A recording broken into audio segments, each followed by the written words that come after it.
Pas d'animaux dans la pièce. Alors, la demande doit être une demande précise. On peut demander la guérison de quelqu'un. On peut demander à peu près beaucoup de choses. J'ai un monsieur qui, je le cite dans le livre, il avait demandé, il y avait une des personnes qu'il connaissait qui était dans le coma suite à un accident de voiture. Il a demandé pendant un rituel qu'il sorte du coma. Il a essayé de lui envoyer des bonnes choses. Et puis 2 ou 3 jours après, l'autre est sorti du coma, alors que les médecins le considéraient comme perdu. Claude. Oui, Claude. Ah oui, Claude, oui. Bon, on peut demander que nos affaires marchent mieux. On peut demander que l'âme sœur vienne, parce que on peut demander. Ce qu'il va falloir trouver quand même, quand on a des demandes matérielles, c'est une justification. Parce qu'on va dire, oui, j'aimerais bien une petite âme sœur, là, ou même s'il y en a 2 ou 3, bon, après tout. Non, il ne faut pas se prendre pour Dieu. Si quelqu'un est malade et que moi j'interviens, qu'est-ce que ça veut dire guérissez telle personne, qu'est-ce que j'en sais, moi, si telle personne n'est pas en train de faire un travail spirituel à travers ce qu'on a dit, moi j'arrive. Et est-ce que cette personne mérite? Parce qu'attention, l'intervention des forces de la théurgie du 36, il faut le mériter. On a dit qu'il fallait quand même travailler la compréhension, travailler la respiration. Vous pouvez demander une aide pour quelqu'un, mais cette personne mérite-t-elle notre aide? Bon, c'est presque un peu de l'orgueil de dire ça, mais là-haut, comment ils vont voir la chose? Alors on a remarqué que si la personne mérite l'aide, en général, elle est accordée. Et si elle ne la mérite pas, on peut faire tous les rituels qu'on veut, il n'y a rien. Il ne se passe rien. Ils font la sourde oreille là-haut, ils font autre chose. On demande la guérison et tout, que Bernadette devienne blonde par exemple. Je fais des rituels et tout. Et puis on fait des rituels avec Yannick par exemple, que Bernadette devienne blonde, puis ça fonctionne pas. Puis toc, Yannick qui avait mal au pied, lui il est guéri de son pied. Oui.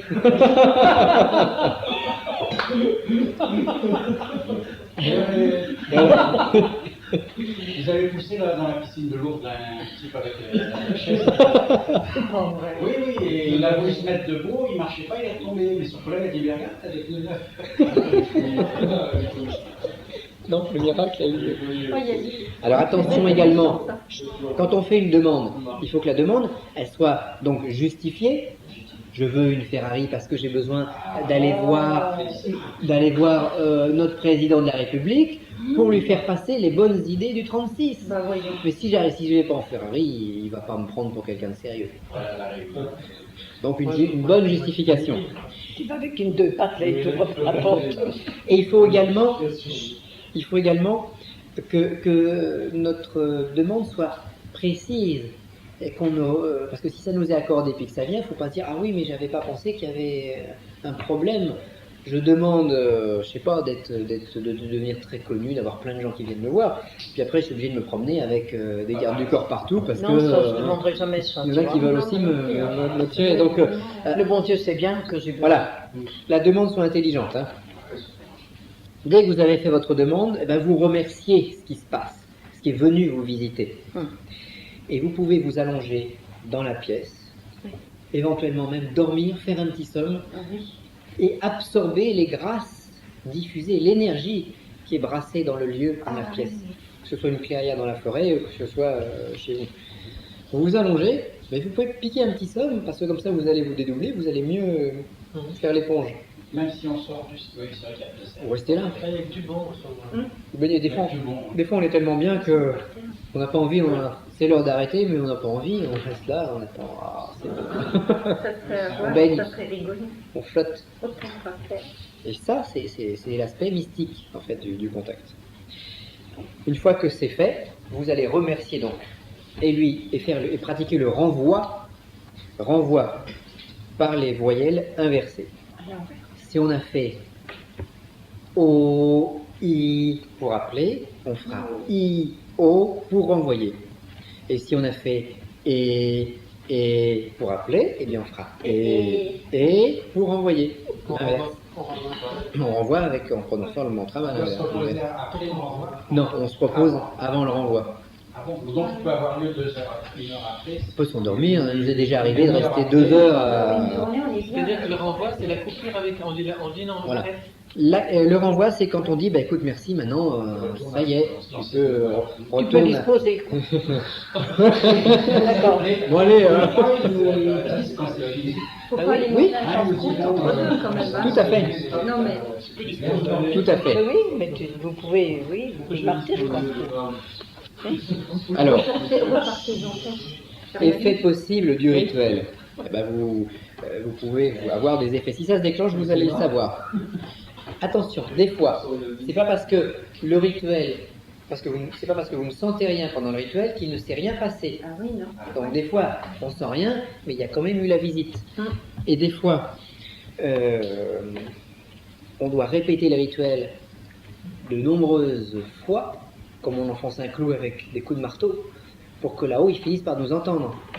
Si on appelle quelqu'un, Bernadette, bon, je l'appelle une fois, elle n'entend pas, et puis elle continue ses trucs, bah, je vais répéter, hein. Je vais l'appeler plusieurs fois, puis elle va finir par entendre, finir par dire, bon, encore un, qu'est-ce qu'il veut? Qu'est-ce qu'il veut? Oh, il arrête pas d'appeler, bon, bah, on va aller voir. Hein? Oh là là, Donc- alors là, attention. Hein. Fréquence des appels, on l'a vu, une fois par mois. Vous allez enclencher une osmose par rapport au ciel. Et c'est ça qui est très bon. Mais pas une osmose par rapport à des plans intermédiaires, mais une osmose par rapport à des plans abstraits. C'est beaucoup plus puissant, c'est un feu plus fort. Si on a l'habitude de travailler par exemple avec la Sainte Vierge et qu'on commence à travailler avec les nombres, on va augmenter le feu. On va aller plus loin encore dans le système. D'accord. Donc c'est bien, on va plus loin. Modification de l'état de pensée et de la vie en général, bah oui, il peut y avoir un moment où les osmoses par rapport au ciel, ça va vous faire penser autrement. Oui, Ça va vous faire comprendre des choses nouvelles. Vous allez ouvrir le livre, vous allez dire, ah bah il a dit ça, bon oui, j'ai pas compris ça la dernière fois que j'ai lu. Je suis vraiment idiot. Mais même moi, des fois, je relis le livre et je dis, ah j'ai écrit ça, moi. c'est moi qui l'ai écrit. C'est moi qui l'ai écrit. Oui, mais c'est vrai, hein, des fois ils. Donc, alors, dans les adaptations, On commence. rituel pour autrui. N'invitez jamais personne à ce genre de rituel. Parce que, Oui, d'accord. hein. Par contre, vous pouvez Rituel demander, pour autrui. Attends. rituel pour autrui. Par contre, vous pouvez demander, un tel, il est pas bien, est-ce que tu pourrais l'aider? Alors, en faisant une demande, donc c'est pas nous qui allons intervenir directement, donc on n'a pas de risque de choc en retour, comme quand on fait un désenvoûtement en contact direct. On peut demander que la personne soit désenvoûtée. Ah, c'est plus délicat. C'est plus délicat. Oui, Bon, que ça retire toutes ces larves, tous ces miasmes. On peut demander une modification d'événement. Alors, on ne peut jamais interrompre un événement en cours. On peut amplifier un événement ou diminuer un événement. Oui. Hein? S'il y a un événement qui est en cours, on peut rarement le stopper complètement. On le diminue ou on l'amplifie. Action au niveau de l'argent. On va demander quelques biens matériels pour pouvoir continuer notre cheminement spirituel. Hein, pour l'équilibre. Mais il faut être sincère dans sa demande, parce que si on se dit, voilà, il faut que tu me fasses gagner au loto, et puis qu'après on oublie ses promesses, Non, je ne demanderai pas ça non plus. Alors, Jamais. Ça durerait pas longtemps. Moi, je ne vais jamais demander. Il faut donner un référendum. oui, Si je si dois vous rester gagnez au pauvre, loto, Ah oui, oui. si vous gagnez au loto, si je dois rester pauvre, je sais que c'est comme ça. n'oubliez pas l'auteur des livres. Oh, le coquin. Ben, c'est normal. Mais pour pouvoir faire Chacun On doit- a un exemple. pour mieux Alors, travailler à la gloire du divin, je peux demander de quoi payer mon institution, mon dojo, au niveau des dons, justement, c'est bien de donner. C'est comme tu veux. C'est bien de donner aux petites sœurs des pauvres. Bon, Mais mais c'est encore sur le plan émotionnel, de l'âme noire. Il serait beaucoup plus intéressant, je dirais, si on a un don à faire, de l'investir dans quelque chose, plus ça va être intelligent, mieux c'est. Par exemple, je sais pas, dans 10 ans, ensemble, on a suffisamment d'expérience et puis on décide d'écrire une encyclopédie en 10 volumes sur le 36. Bon, et ben, au lieu de faire un don aux petites sœurs, et ben, on va se faire un don ensemble et puis on va publier notre encyclopédie et payer l'imprimeur. C'est plus intelligent dans la démarche, donc ça va mieux alimenter le feu et à partir de là, on va avoir un meilleur retour. Si le 36 nous a aidés pour avoir quelque chose, il est normal de redonner quelque chose au 36. On peut, pourquoi pas, dire comme dans ce qu'ils faisaient les Grecs avant, eh ben, ils achetaient ils aspergeaient les hôtels avec des huiles essentielles, avec des parfums, avec des trucs. Bon. Mais on va essayer de rester dans la même ligne. Par exemple, vous avez un don à faire, puis vous vous dites, eh ben moi, la pyramide, elle est bien, mais celle-là, elle n'est pas assez grande. Moi, je voudrais en faire construire une qui fasse 4 mètres. Voilà. Et ben, dans votre jardin, vous allez investir, vous allez vous faire un don à vous-même, et puis faire une pyramide qui va faire 4 mètres de haut, parce que ça va alimenter le 36. Tu comprends? Faut demander le permis de construire. Ou on peut demander que Laurent Zulis ait beaucoup de succès dans ses nouveaux stages. Oui, non, mais c'est bien. C'est bien, hein, comme ça. Pas trop quand même. Pas trop. Oui, Non, mais c'est bien. Mais- Faut pas trop. Si, en fait, dès l'instant, ce qui compte, c'est d'alimenter le feu. Voilà. Et tous, alors aussi une chose, par contre, un don que vous pouvez faire, un don que vous pouvez me faire ou nous faire, ou faire au 36. Oui. À la fin du fascicule, que je vous donnerai, il y a des comptes rendus d'expérience sur le 36. Ça, ce serait bien, quand vous avez fait quelques expériences, les remplir et puis me les renvoyer. Je ne vais pas les publier, on va se les garder entre nous. Mais ça va permettre d'alimenter le feu et ça va permettre de dire, ah bah oui, Marie, elle a fait telle expérience, elle a obtenu ça en travaillant sur le 8. Ah tiens, Jean, il a travaillé sur le 8, il a obtenu la même chose, le même genre d'effet. Donc ça veut dire que le 8 correspond à telle chose précise. De cette manière, tous ensemble, on peut arriver à se faire une espèce de cartographie du 36 par l'expérience. On a une cartographie par le mental, mais après il faut faire la cartographie par faut mener les expériences. Mais si on ne se sépare pas en esprit de tous les gens du 36, on peut créer une famille spirituelle du 36 qui nous protégera les uns les autres, parce que quand il y a quelque chose, on peut faire appel à la langue, puiser dans les Oui, dans l'esprit. Secourir. Tout à fait. C'est une puissance, en fait. Tout seul, on ne peut pas faire. Le fait de se brancher sur cet arcane, parce que là, c'est pas un égrégore qu'on forme tous ensemble en faisant des prières ou en faisant un mantrame. Laurent, Bernard, Denis, etc. Bon. Là, on se branche sur une puissance de la nature. Elle n'a pas besoin de nous pour se nourrir. Donc elle a de l'énergie même en trop. Donc on peut lui en demander un petit peu et faire un échange avec elle. Et c'est vrai que ça crée une force. Et attention, quand on fait si vous travaillez sur le 36, il y a des fois où ça claque dur, ou voilà, l'autre il se retrouve plaqué au mur, et puis parce que le 36 il est tout amour, mais il est amour à sa façon, c'est-à-dire à la façon de Dieu. Ça veut dire amour, mais ça tranche quand ça a besoin de trancher. Voilà, bon, alors, il est 6h moins 5. Si vous avez une ou deux questions, on peut les aborder. Mais vous avez tous les éléments, en fait, pour travailler au niveau du bouquin. Alors maintenant, qu'est-ce que vous allez devoir faire? Vous avez la date de votre prochain rituel d'invocation. Donc ce qu'il faut, c'est tout préparer pour cette date. Me téléphoner quand vous allez avoir des questions. Me dire, est-ce que c'est bien les bonnes voyelles? Est-ce que c'est bien à tel jour, à telle heure? Est-ce que, bon là j'ai trouvé un truc, c'est du coton, est-ce qu'il vaut mieux du lin? Est-ce qu'il vaut mieux... Bon, toutes les questions que vous pouvez vous poser, vous n'hésitez pas à me passer un petit coup de téléphone pour me le dire, hein, surtout. Bon. C'est quoi l'utilisation professionnelle? L'utilisation professionnelle, c'est l'utilisation pour autrui, en fait. Bon.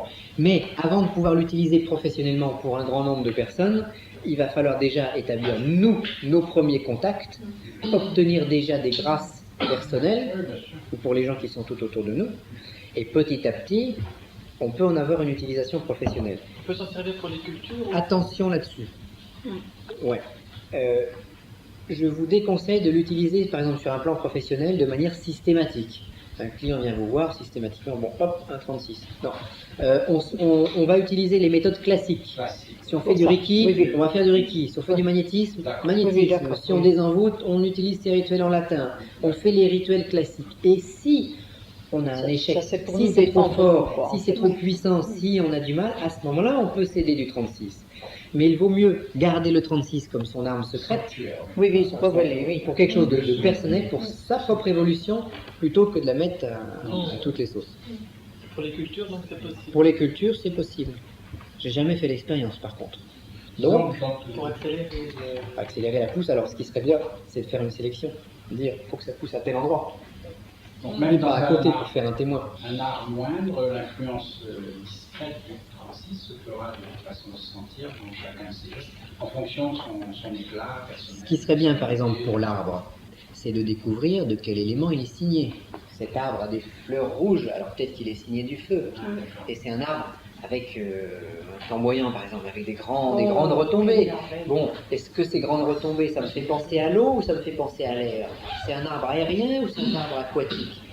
Le saule pleureur, il pousse à côté des rivières ou il pousse dans un terrain sec? Bon, de manière à savoir un peu quels sont les deux éléments qui vont signer cet arbre. Et quand on a les deux éléments qui vont signer cet arbre, on va dire, voilà, celui-là il est feu et eau.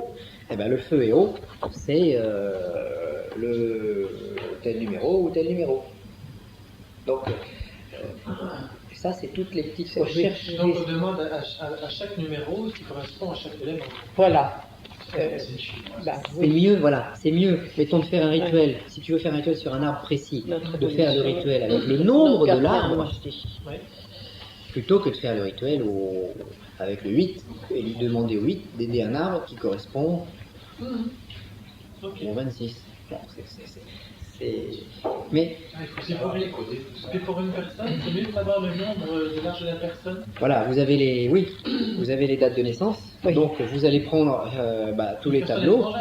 Oui, une personne étrangère. Bon, lui il est né à telle date. Il a tel problème, il est né à telle date. Vous regardez, il tombe sur le 11. Tiens, le 11 c'est quoi? C'est une autre feu. Bon, et quel est son problème? Ah tiens, c'est curieux, on dirait qu'il y a des relations entre le problème et puis le 11. Et vous allez comme ça faire votre propre recherche personnelle. C'est là où c'est important, c'est que, moi ce que je vais vous dire, c'est bien, ça vous permet de vous donner des bases, mais c'est votre propre recherche personnelle. Il faut que vous fassiez vos découvertes, que vous confirmiez tout ça. En se disant, oui, lui, il est, je sais pas, Dominique, elle est tel nombre, elle a tel problème. C'est vrai que... Non, mais on a le droit, ce que je veux dire, on a le droit de prendre l'âge de la personne sur laquelle on veut apporter quelque chose. Oui, on peut déjà consulter. Quand il y a quelqu'un, pour voir, lui, il est telle date de naissance, il est de tel nombre. Alors je vais peut-être utiliser le magnétisme pour l'aider, parce qu'il est haut, ou je vais peut-être utiliser autre chose. Il faut devenir des jongleurs. La première lame du tarot, c'est le battleur. Il faut devenir des battleurs, des jongleurs, apprendre à ne pas faire tomber les quilles. Oui, il faut tester. Et pour ça, savoir créer, savoir prendre il faut mettre la main à la pâte. Moi j'ai un monsieur qui m'a dit il n'y a pas très longtemps, j'ai trouvé un truc super. Il prend des toutes petites pyramides en cristal de roche. Il m'a raconté il fait des rituels en latin, après il fait des trucs, et puis il termine par le 36. Il a fait un espèce de petit mélange. Bon, moi je suis pas trop pour les mélanges, je pense qu'il faut mieux... Mais il obtient des résultats avec ça. Oui. Donc, après tout, pourquoi pas, c'est bien. Bon, les résultats sont instables parce que les pyramides se déchargent. Mais il fait ses propres tests. Au moins il ose. Donc il ose. Ok, bon, le stage est fini. Là, on va voir deux, trois questions. Puis Ça va, d'accord. Tu appelles. Merci. Au revoir à tous. Au revoir. Au revoir, Denis. Allez, au revoir. Est-ce qu'il y a des petites questions? Oui. Ouais, la question était de savoir s'il y avait des encens spirituels. Comment, des encens? Oui, qu'on a dit l'encens d'Oliban. L'encens d'Oliban, c'est ce qui est le mieux. Je vais vous distribuer un petit catalogue parce que l'huile essentielle d'encens d'Oliban n'est pas facile à trouver. Sur notre petit catalogue, on en a. Merci. Tiens, Bernadette. Ça s'appelle ici en français? Ça s'appelle de l'huile essentielle d'encens Oliban. C'est tout le. C'est tout le. C'est mieux. c'est mieux d'utiliser ça. Yael. Oui, merci. Non, tu l'as. Alors, je vais également vous distribuer... Ah mince, il est parti. Bernadette, tu peux courir après lui pour vous... Bah écoute, si j'arrive à courir. Tiens, Oh, bah il est parti déjà loin. Hein. ouais. Si tu peux l'attraper. Tu n'as pas donné le livre, il Non, va j'ai oublié ça. Je lui enverrai par la poste, sinon, mais autant lui donner.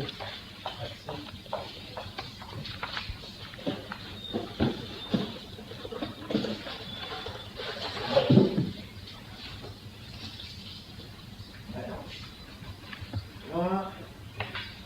Alors, ça c'est le résumé du séminaire.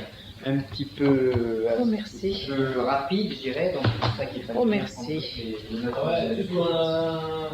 Mais ça va vous permettre de, si vous avez rappelé des petites choses, d'avoir Oh là, un petit complément. c'est bien. J'avais des trucs bleus. Tu veux un truc bleu? Non, c'est bon. Tiens, Ah ouais. là, Ah bon il n'en a pas. Tu as t'en as un? Oui. Oui, oui, j'en ai un. Ok. Je vous demander, Au dos. c'est toujours au... Oui. Ah, au. Voilà. Au dos, c'est Oh, O. ou. O. Non, non. Ah, oh, oh. Voilà. Ah, Ça, j'ai c'est cru que son truc c'était à oh, lui. ou. Ah oui, d'accord. Oui. Maintenant, on est au... Ah, Oui. tu l'as trouvé? Oui. Bon. Non, parce ça qu'il y y est. en a qui doivent partir ce soir. Oui, mais il part directement. Oui, ça y est, il a pris. Tu lui as donné les fascicules? Oui, mais ce que Ok. je veux dire, c'est Oui, que bah oui, il mais- devait partir aussi, tu vas rester de partager, quoi, c'est ce que je veux dire. Ok, oui, bah, on fait comme ça. Tu C'est vois. un couteau de lancer, oui, qu'il faut trouver.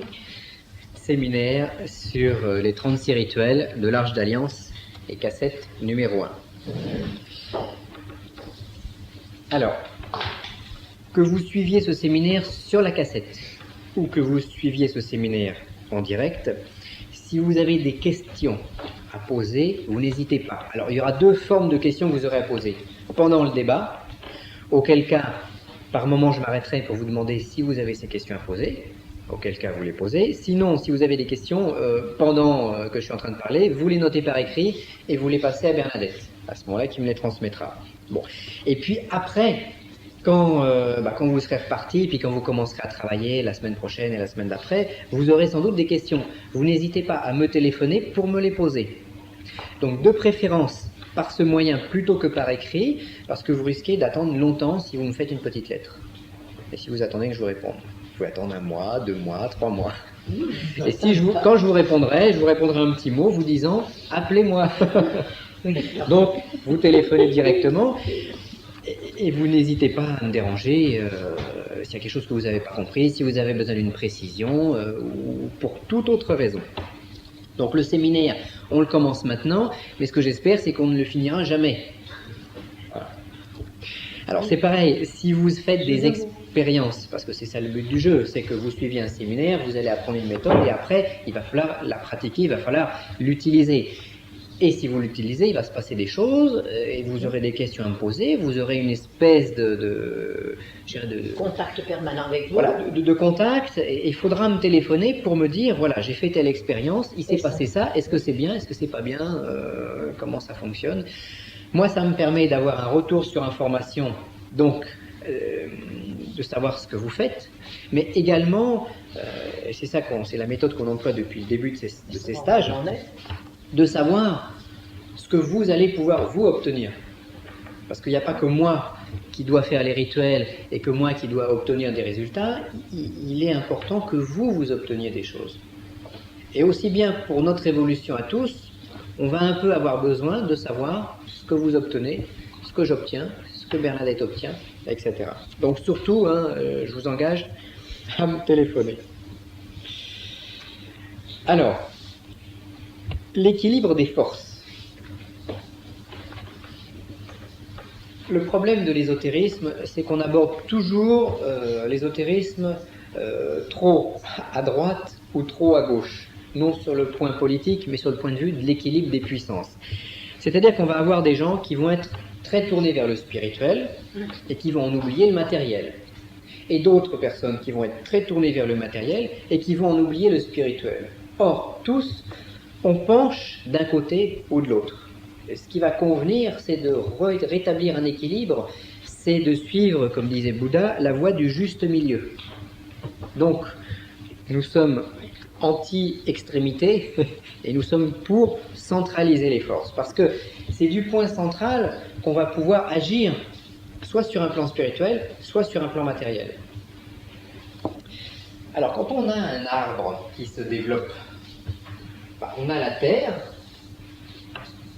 qui va être en bas, hop, et puis on a le ciel qui va être en haut. Et comment se développe notre arbre? Notre arbre va pousser ses racines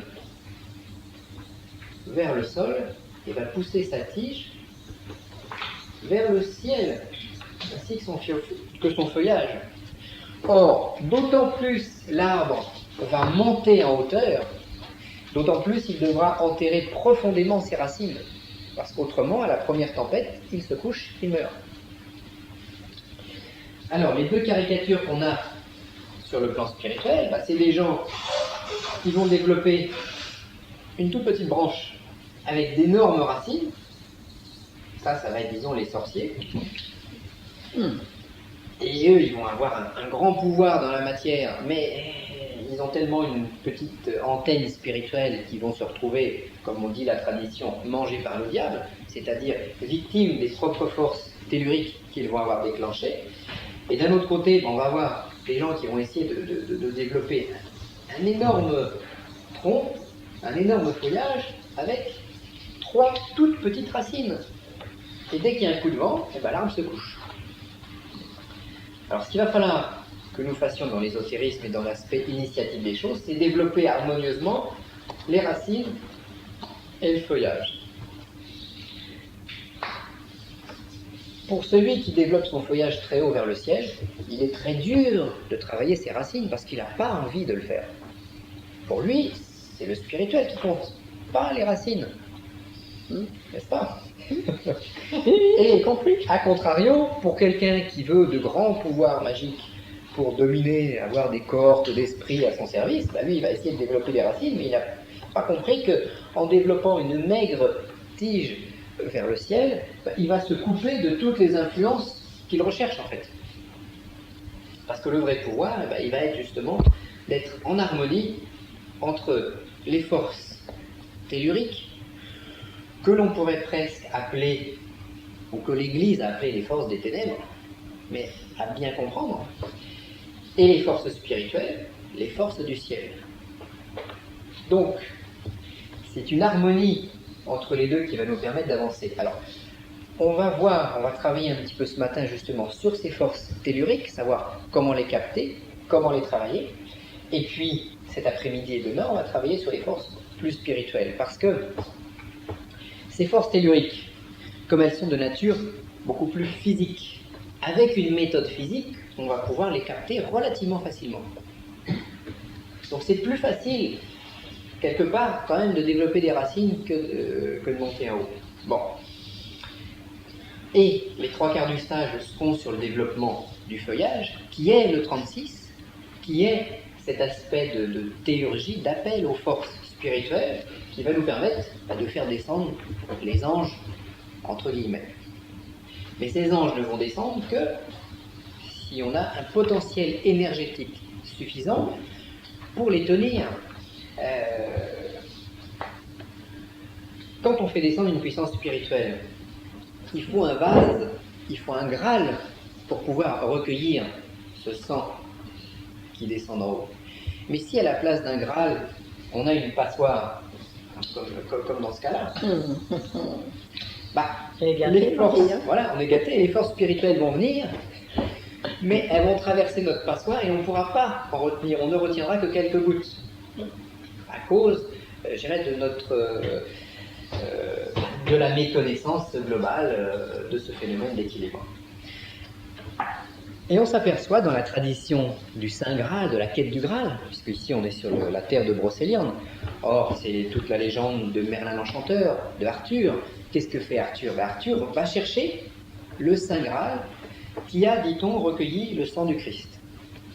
Sur un plan symbolique. Le Saint Graal est taillé dans une émeraude sainte tombée du front de Lucifer. Déjà, c'est curieux comme symbolique. Mais c'est une émeraude. Donc, le Saint Graal est vert dans sa couleur.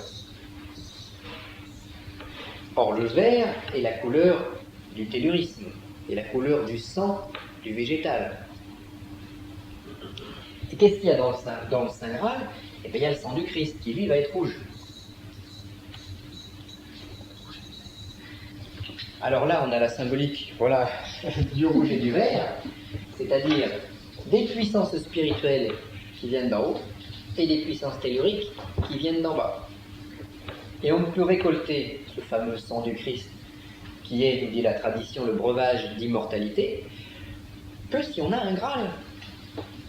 Donc on va d'abord devoir travailler sur la fabrication de notre Graal, c'est-à-dire la fabrication de notre corps d'énergie tellurique, pour que, quand les forces spirituelles vont descendre, elles puissent être maintenues, on puisse les conserver, les garder.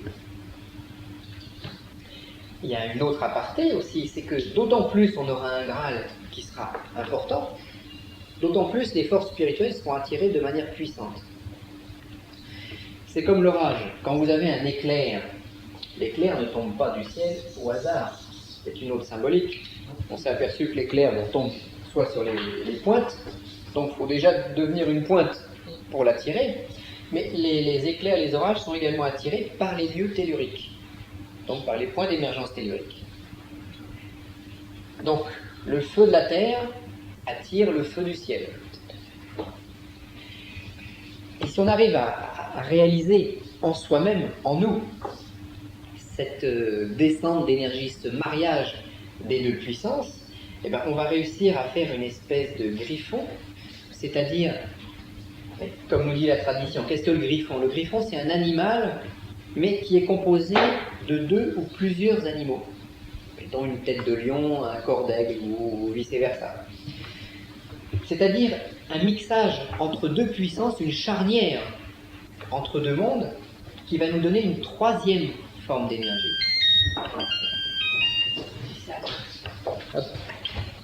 Donc, ce mariage entre ces deux énergies vont permettre d'en avoir une troisième qui sera en fait le début de notre corps de gloire, le début de notre embryon.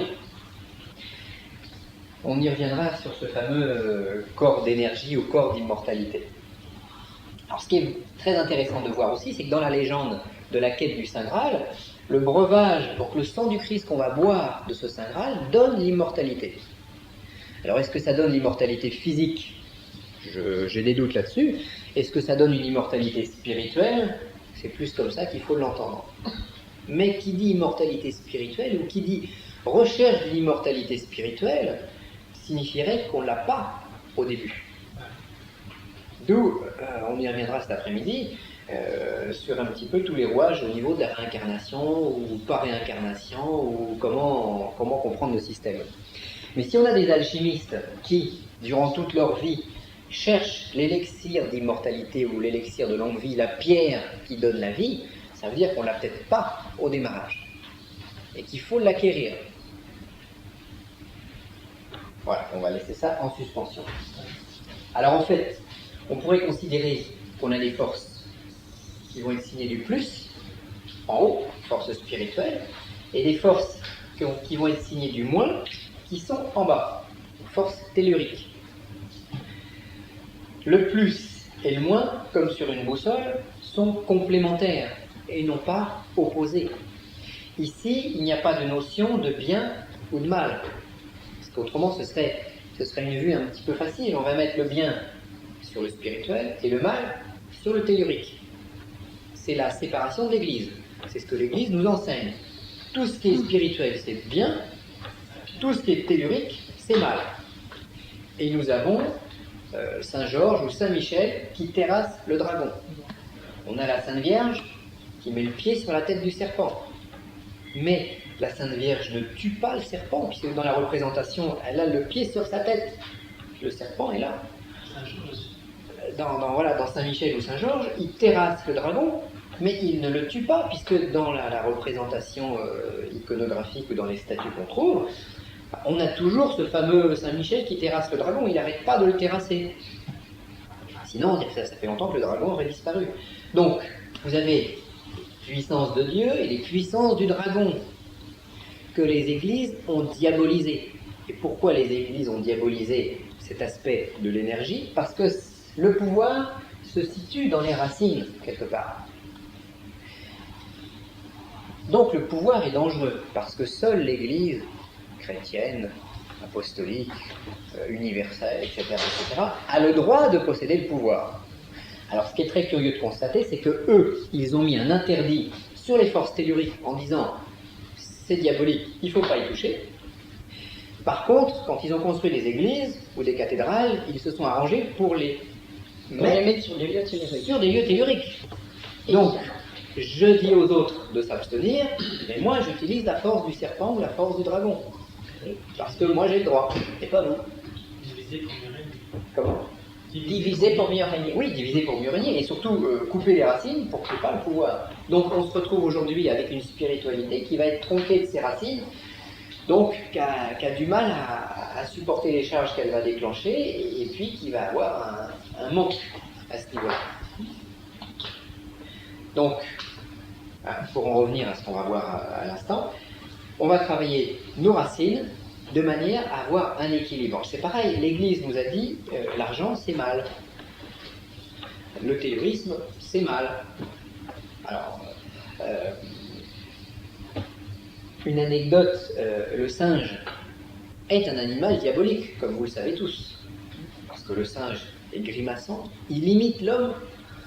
Il va voler, si vous en avez un dans votre maison, il va tout vous déchirer dans votre maison. Donc, le singe a été considéré comme animal diabolique. Par contre, la colombe ou l'agneau sont des animaux purement spirituels, bien entendu. Alors ça, c'est la tradition chrétienne, européenne, occidentale, si on veut. Dans la tradition chinoise, c'est le contraire. Le singe est considéré comme un animal proche de l'homme, donc ayant sa sainteté. Alors toutes ces histoires-là au niveau des animaux sont très, très intéressantes, très amusantes, mais le singe, c'est un petit peu les racines telluriques de l'homme. Donc, on le diabolise pour éviter qu'on s'en serve. C'est comme tous les animaux, bon, on va pas faire de totémisme aujourd'hui, mais tous les animaux sataniques du style le chat noir, la chouette, le hibou, le crapaud, etc., etc. Bon, sont des animaux qui sont un peu magiques, qui sont du domaine des racines, qui sont du domaine du tellurisme, et on les a diabolisés, encore une fois, pour empêcher qu'on s'en serve, pour nous couper les racines. Alors, c'est vrai que tout ce qui est totémisme, c'est plutôt de nature tellurique, et tout ce qui est 36, ça va plutôt être de nature spirituelle. Mais encore une fois, les deux vont pouvoir s'harmoniser. Alors, nous avons à notre disposition deux sources de tellurisme. Une source de tellurisme indifférenciée, qui est l'énergie planétaire qui va émaner du centre de notre Terre, dont on va pouvoir, la source sur laquelle on va pouvoir se brancher et dont on va pouvoir s'abreuver. Et on a une autre source d'énergie tellurique, plus significative, plus signée, qui sont les égrégores des animaux.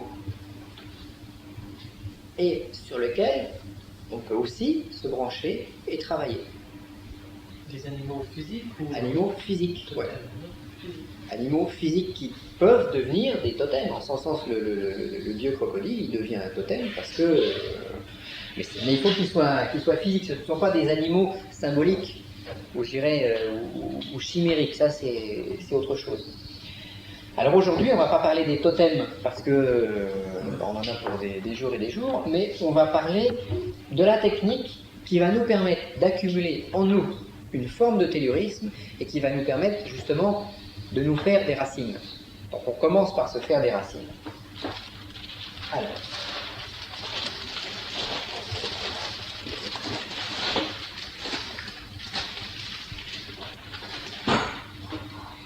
Si on reprend succinctement la création du monde, on va faire ça très très vite parce que peut-être on y reviendra un petit peu plus cet après-midi. On a deux forces globales qui sont en train de jouer. On a un océan universel d'éther, donc un océan divin, spirituel, de force uniquement spirituelle, que nous on va appeler éther. Et puis à un moment, il y a un miracle qui se produit. Dans cet éther, dans ce manteau spirituel, il y a une concentration plus importante de flux d'éther en un point. L'éther afflue.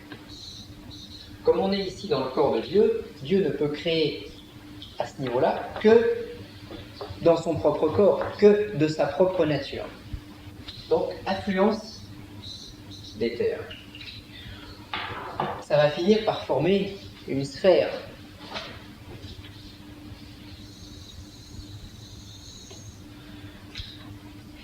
Et dès l'instant où on a des forces centripètes qui se concentrent sur l'intérieur de cette sphère, dès l'instant où on va comprimer cette puissance spirituelle, eh bien, il y a une loi physique toute simple qui veut qu'il y a une force qui va s'opposer, qui va partir du centre, qui va être la force centrifuge, et qui va tendre, qui par la pression va pousser vers l'extérieur. Et là, nous avons l'apparition des deux principales énergies constitutives de notre monde, l'énergie spirituelle rouge plus, et l'énergie tellurique verte, signée du moins. Et nous avons ici la révolte des anges rebelles. C'est comment la deuxième? Et la deuxième, comment? Énergie. Énergie moins tellurique. Oui. Et verte. Et c'est la révolte des anges rebelles. C'est, on va arriver sur les détails, mais c'est Adam et Ève chassés du paradis. C'est la faute. C'est, etc., etc. Le péché, voilà, le péché originel. La première révolte, et certains disent, heureuse révolte, sans laquelle nous n'existerions pas. Et c'est une des raisons aussi pour laquelle on a un peu diabolisé tout ça, parce que ce sont des énergies qui sont en opposition avec le ciel. Et après, sous leur forme physique, eh bien, si le cercle bleu que j'ai tracé au tableau représente la Terre, notre Terre concrète, on va avoir sur cette Terre des énergies qui vont arriver du ciel, d'en haut, de l'extérieur, et on va avoir des geysers d'énergie tellurique qui vont ressortir et qui vont compenser ces forces spirituelles. Compenser. Mais pas totalement, parce que c'est vrai que si... Quel est le plus fort entre les deux? Est-ce que c'est les forces rouges qui arrivent de l'extérieur ou est-ce que c'est les forces vertes d'explosion qui arrivent de l'intérieur? Les deux, hein. C'est les rouges. Quelle est la plus forte? C'est les rouges. Pour un équilibre? Oui. Dans l'ensemble, en globalité. Dans l'ensemble, c'est le rouge. voilà. Oui, c'est un rouge ou un bleu balai. C'est les rouges, parce que si c'était les verts qui auraient une explosion de la Terre et plus rien n'existerait, Oui. il faut que ça se maintienne. Oui. Bon. Et on s'aperçoit après que ces forces vertes, il y a tout un tas d'articulations de rebond, parce qu'elles vont rebondir à nouveau contre les forces rouges, etc., etc. Et donc là, on a des forces qui viennent de l'extérieur, donc plus, et des forces qui viennent de l'intérieur, donc du sous-sol, de notre sol, et qui sont les forces telluriques dont il faut nous nourrir. Parce que ces forces telluriques nous permettent d'être en bonne santé, nous permettent de faire fonctionner nos organes correctement, nous permettent de compenser la fatigue, nous permettent de vivre. C'est l'aspect, en alchimie on dirait l'aspect mercuriel du problème. Alors que les forces rouges, les forces spirituelles sont l'aspect soufre du problème. Le soufre étant l'esprit, le mercure étant la matière. Soufre, c'est l'esprit, et le mercure, c'est la matière.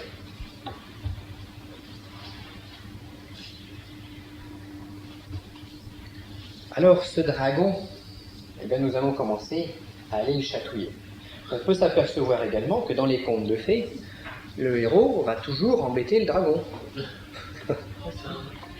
Parce que, voilà, il y a encore une symbolique. Bon, si vous pouvez vous y pencher, parce que c'est des choses très très intéressantes.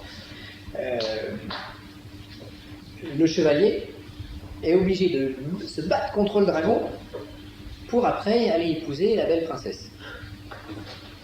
Alors, qu'est-ce que représente la princesse? Peut-être les forces rouges, le dragon, sans doute, les forces vertes, et puis le chevalier, c'est nous, c'est aussi bien l'homme que la femme qui va cheminer sur le plan initiatique et qui va automatiquement rencontrer un obstacle. Le premier obstacle, donc, c'est la méconnaissance des forces.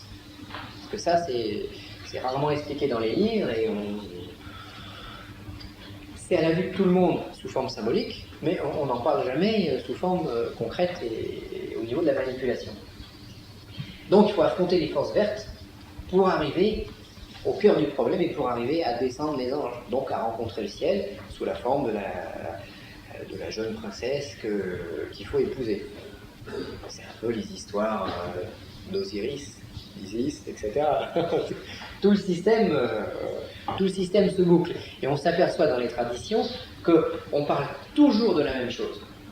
Mais c'est à l'homme de le comprendre.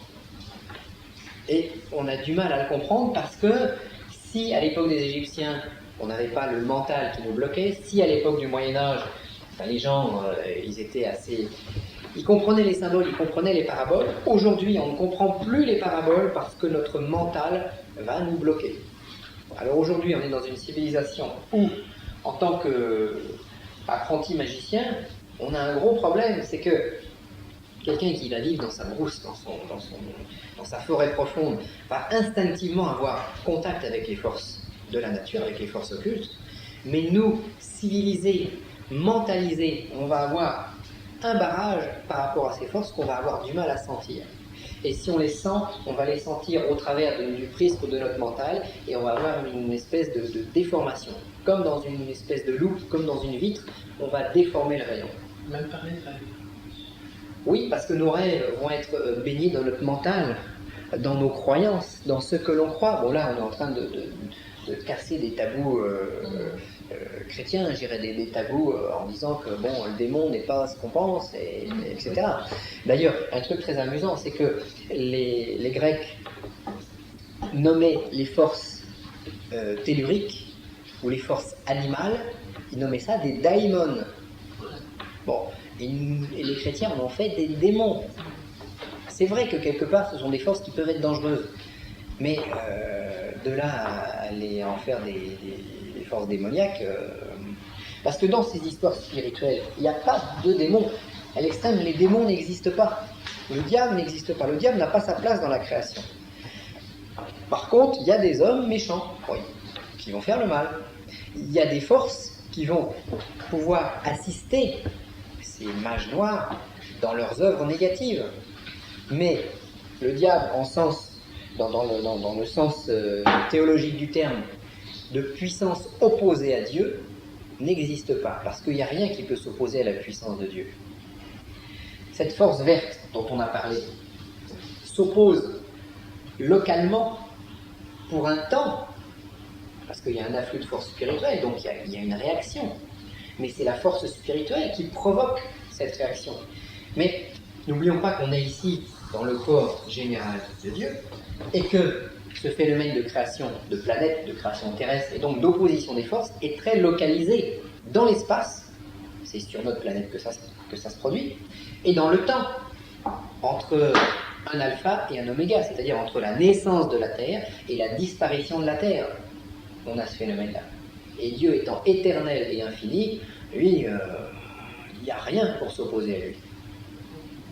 Donc, on peut considérer que sur un plan philosophique, le diable n'existe pas. Les démons ne sont pas. Il y a des forces. C'est comme la force de l'électricité. La force électrique, est-elle bonne ou mauvaise? Est-elle un esprit spirituel ou un démon?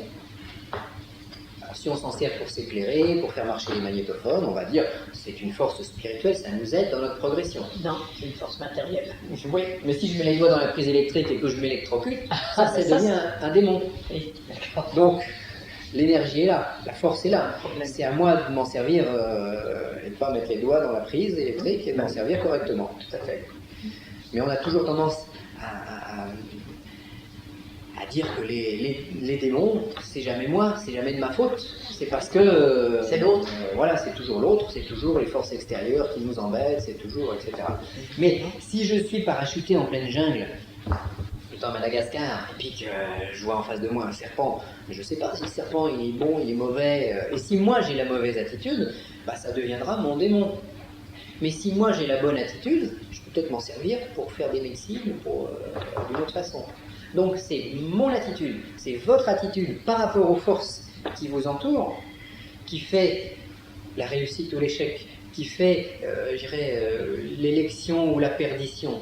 C'est toujours de ma faute à moi, ce qui m'arrive. Ça va prendre des vecteurs, ça va prendre des formes. Il y a des fois des choses qui m'arrivent qui sont là pour me faire prendre conscience. Ce sont des épreuves, parce on s'est aperçu que les forces vertes, c'est vrai qu'elles sont moins spirituelles que les forces rouges. Donc elles, si je fais une erreur, elles vont pas me rater. Non. Mais c'est pareil, si j'ai des difficultés, des problèmes, des choses à résoudre, est-ce que je peux changer tous les gens qui sont autour de moi? Non. Non. La seule personne que je puisse changer, c'est moi.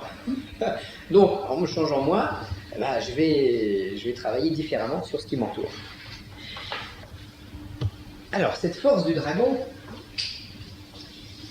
c'est la puissance qui va me permettre d'augmenter mes pouvoirs, y compris mes pouvoirs magiques. C'est pour ça qu'on en parle rarement dans les livres, et que quand ces techniques sont expliquées, elles sont en général expliquées de manière suffisamment symbolique pour ne pas être comprises, et pour ne pas pouvoir être mises en application.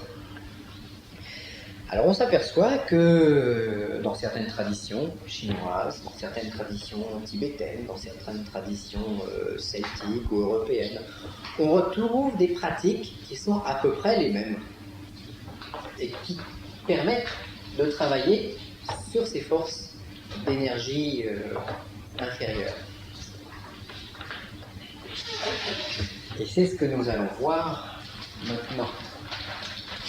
Y a-t-il des questions là-dessus? Là, on est resté sur le symbolique, c'est logique.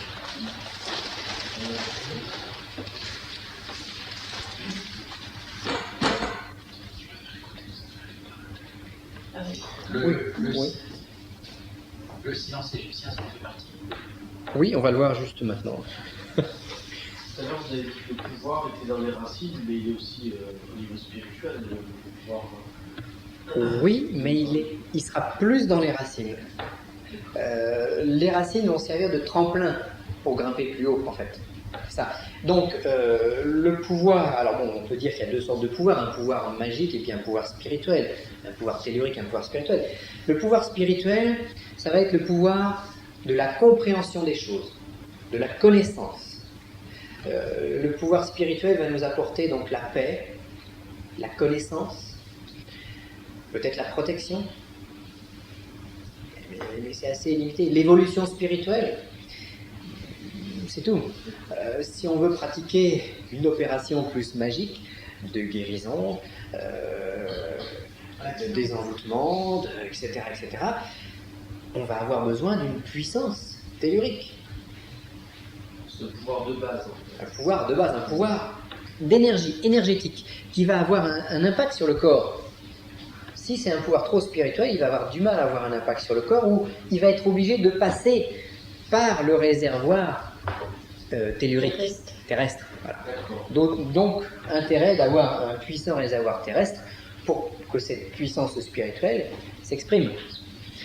Quand on magnétise, qu'on soigne une plaie, qu'on va soigner, etc., c'est pas un pouvoir spirituel, c'est un pouvoir... Le pouvoir spirituel, c'est une force intérieure pour moi. Tellurique. Voilà.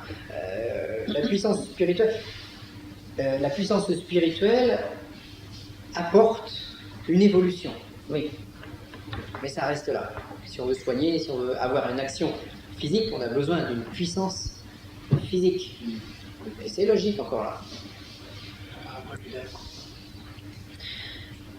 Alors, force positive du dragon, pratique du silence égyptien. Alors, la première chose, premier exercice fondamental, dont certains d'entre vous ont déjà l'habitude, premier exercice fondamental pour entrer en contact avec les énergies, quelle que soit leur nature, c'est d'être vide de soi-même.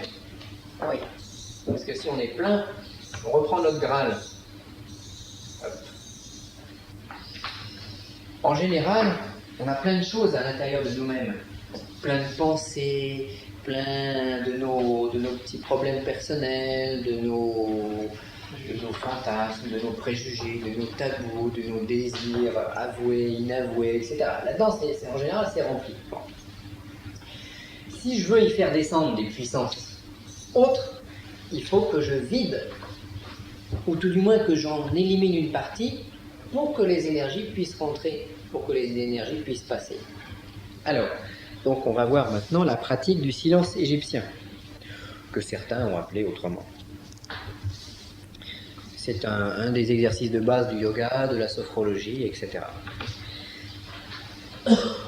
Alors, première chose, ça va être de fermer les yeux. Donc on commence par fermer les yeux, de manière à se retirer un petit peu du monde extérieur. Oui. Si on ferme les yeux et qu'on se met dans un état de décontraction, voilà, on va avoir des pensées, des images qui vont affluer dans notre mental. Deuxième point, il faut laisser les pensées envahir le mental. Il y a une école de méditation qui dit qu'il faut arriver à avoir un tableau blanc en face de soi, ou un tableau noir, avoir quelque chose sans ces phénomènes de pensée. Mais si on visualise un tableau noir, on fait une visualisation, que ce soit noir, blanc, ou imaginer la mer, ou autre chose. On fait une visualisation, donc on va encore avoir quelque chose dans notre mental. Ce qu'il faut, c'est arriver à ne plus rien avoir. Donc, première chose, on va laisser les pensées envahir le mental. Et, extrêmement important, troisième point, n'y prêter aucune attention. Donc, ces pensées envahissent le mental, et je n'y prête aucune attention, je les laisse passer. Comment ça fonctionne en général? Je ferme les yeux, et puis je vois une chaise qui passe. Et puis la chaise, elle est en bois. Et le bois, ça me rappelle que c'est vrai qu'il y a eu des tempêtes à la fin de l'année, et puis qu'il y a eu des tonnes et des tonnes de bois, d'arbres qui ont été abattus. Et puis ça me fait penser, oui, pourquoi il y a eu ces tempêtes? Parce qu'il y a eu beaucoup de vent. Mais c'est parce que le climat se réchauffe. Et quelles vont être les conséquences du réchauffement climatique? Et là, une chaise qui est passée devant mon mental, je me mets à partir dans une suite de pensées, dans une arborescence de pensées, qui vont me mener bien loin de ma méditation qui consiste à ne penser à rien. Et ce qu'il faut, c'est couper cet enchaînement des pensées. Donc quand je vois ma chaise qui passe, je n'y prête aucune attention. Et si je ne prête aucune attention à cette pensée, je ne vais pas partir dans tout le cheminement. Mais par contre, si je vois la chaise qui passe sans y prêter d'attention, elle va tout de suite être remplacée par autre chose. Je vois un chapeau en paille en face de moi. Qui passe. Et le chapeau en paille, ça me fait penser au soleil, ça me fait penser aux vacances, etc. etc. Ça peut durer hyper longtemps. Et je vais repartir dans un autre délire. Donc, ce chapeau qui passe, je ne dois y accorder aucune attention. Et au fur et à mesure, je vais avoir mon esprit encombré de pensées, bien entendu. Et je vais les laisser défiler devant moi, de manière neutre. Alors pour m'aider là-dessus, je vais essayer également de relâcher mon corps. De manière en relâchant mon corps, en détendant mon corps, peut-être par une méthode de relaxation que vous connaissez, ou une méthode de yoga ou autre chose, vous relâchez le corps. Ça aide à prêter moins d'attention aux pensées. Vous allez également respirer amplement.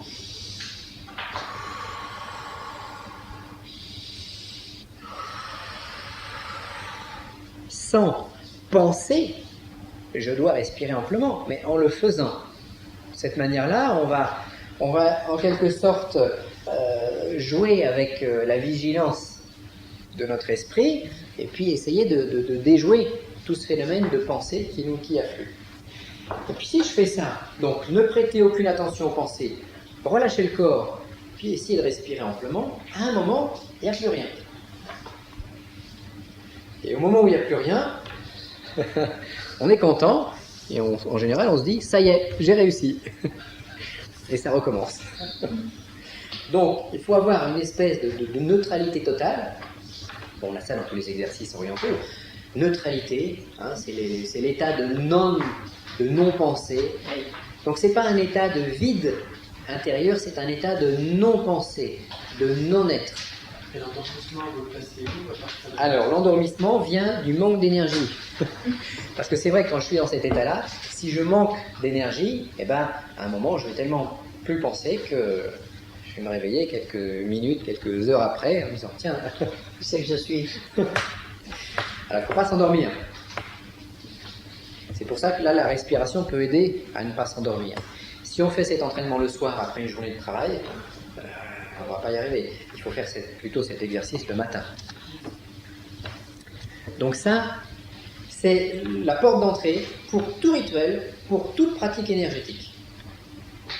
Dans les arts martiaux, si on arrive à être vide intérieurement, à être comme un miroir face à l'adversaire, on sait que l'adversaire va donner un coup de pied, un coup de poing, va faire telle ou telle chose.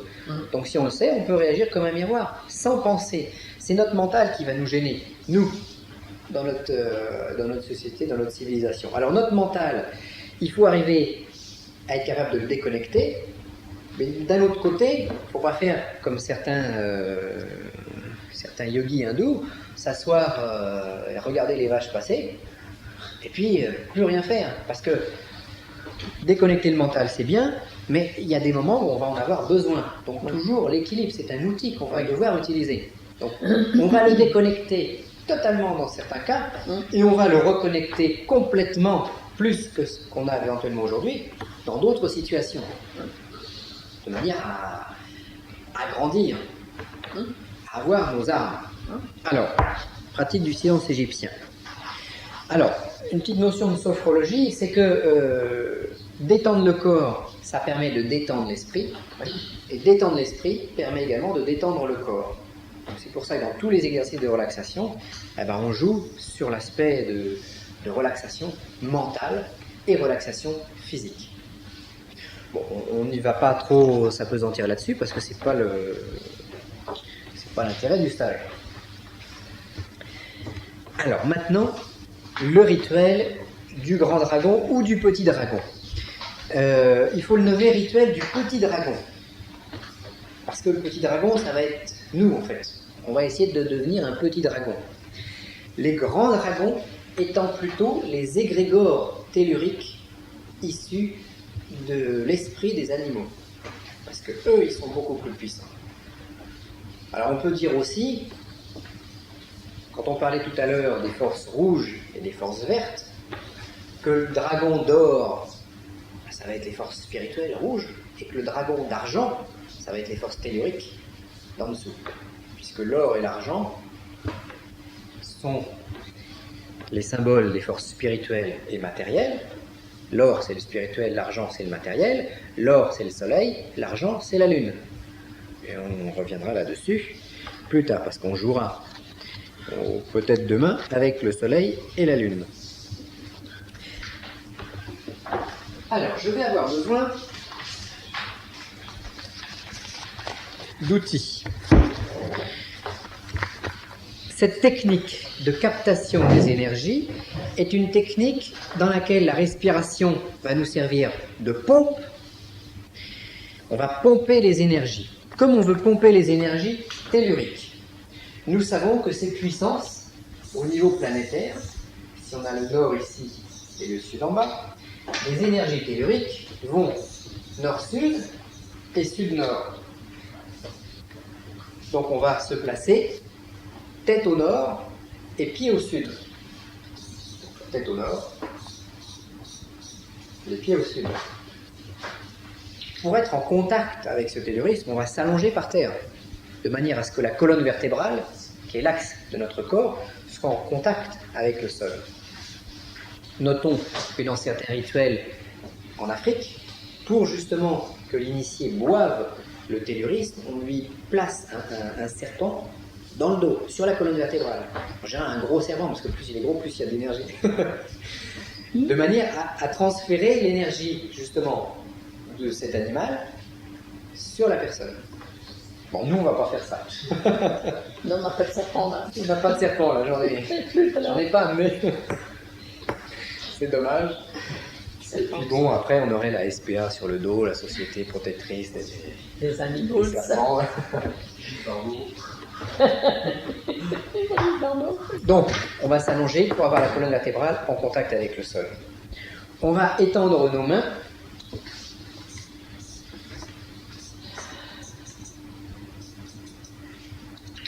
De manière à avoir je dirais la prise maximale.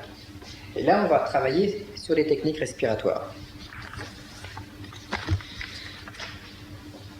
La main droite est la main d'entrée des énergies.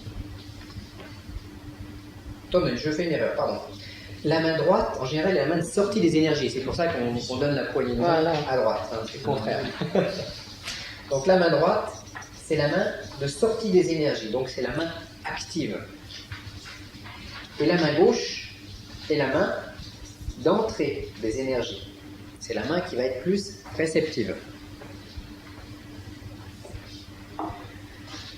Mais si on fait rentrer les énergies par la main gauche et qu'on les fait ressortir par la main droite, eh ben, on a fait une bonne respiration, mais on ne les a pas accumulées en soi. Le but de cet entraînement va être d'accumuler les puissances à l'intérieur de mon corps.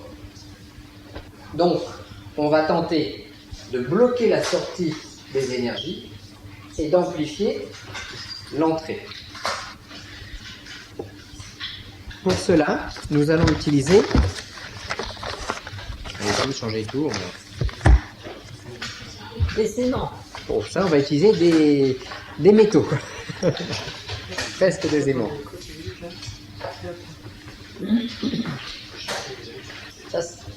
Moi j'ai fait oui, ça reste, mais j'ai mal aux mains. Pour bloquer la sortie des énergies, on va utiliser une boule de plomb. Alors, je n'en ai pas ici, enfin j'en ai une, je ne peux pas vous la donner, c'est la mienne. Vous trouverez facilement des boules, je dirais un plomb, chez un magasin d'articles de pêche. Oui, vous prenez un plomb qui fait 200 grammes, 300 grammes, bon. Et puis même si ça n'a pas la forme d'une sphère, vous avez une espèce d'ogive et vous pouvez la garder dans le coin. Donc ça, c'est une espèce de boule de plomb. Oui. À peu près de la taille d'une balle de ping-pong. C'est bien, mais plus on a des mains importantes, plus on va pouvoir avoir un objet important. Hein. Il n'y a aucune dimension sacrée là-dedans. Ce qui compte, c'est d'avoir du plomb d'un côté et du fer de l'autre. Donc le plomb bloque les énergies. C'est